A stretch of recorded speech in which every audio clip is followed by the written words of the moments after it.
Le mariage est le projet de Dieu. Et Dieu veut l'homme et la femme, l'époux et l'épouse.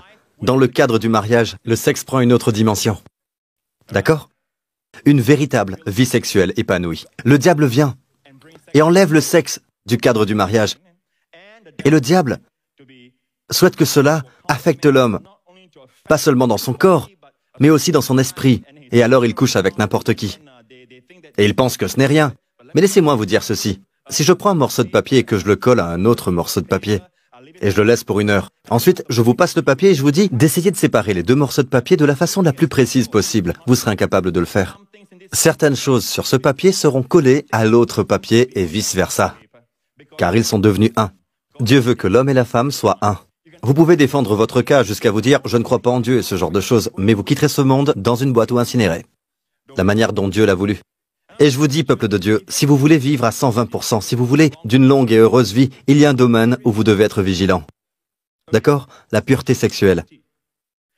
Dans tous les autres domaines, la Bible semble dire que vous pouvez faire ceci, faire cela, mais quand il... Ne dites pas que vous pouvez le gérer. La tentation, c'est un cycle. Tout d'abord, vous êtes tenté. Vous regardez quelque chose, vous êtes tenté. Vous ne vouliez pas être tenté. Vous vous êtes réveillé ce matin-là, vous n'aviez pas l'intention d'être tenté, vous prévoyez de marcher avec Dieu. Vous projetiez de lire votre Bible, mais en fin de compte, vous avez été tenté malgré vos bonnes intentions. D'accord? Nous parlons ici de la tentation sexuelle. Et la plus grande erreur, c'est de se dire « je peux gérer cela ». La Bible appelle cela la confiance dans la chair. La prochaine erreur est celle-ci, « je peux la gérer ». Donc, il y a une tentation, ensuite, « je peux la gérer ». La mini-jupe, oula, je n'ai rien vu. Je vais simplement lui donner son sac, pas de problème. Cela, la confiance dans la chair, cela mène à une tendance au péché. D'accord? Une tendance au péché, vous tombez dans le péché. Puis quand vous tombez dans le péché, devinez quoi? Vous vous sentez coupable. Vous vous sentez coupable. 99,9%, il détruit la connexion. Vous êtes là? Car plus vous vous sentez coupable, et moins vous résisterez à la tentation.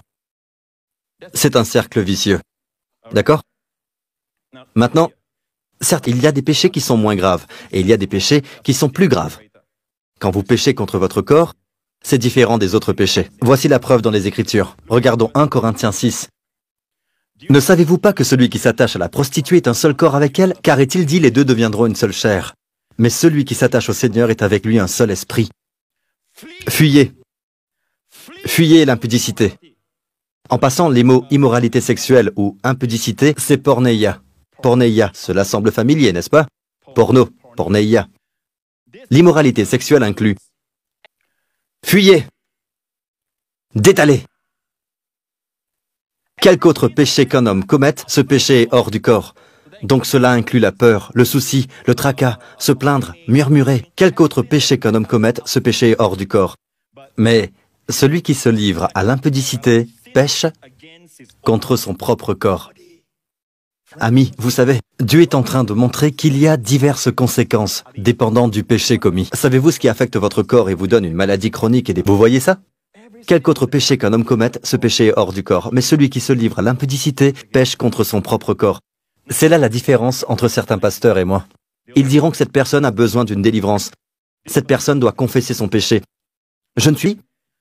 Votre corps est le temple du Saint-Esprit. Tout espoir n'est pas perdu. Si vous êtes sauvé, vous êtes sauvé. Sachez que le Saint-Esprit ne vous a pas quitté lorsque vous couchez avec n'importe qui. Chuté parce que j'aime cette fille, ou peu importe.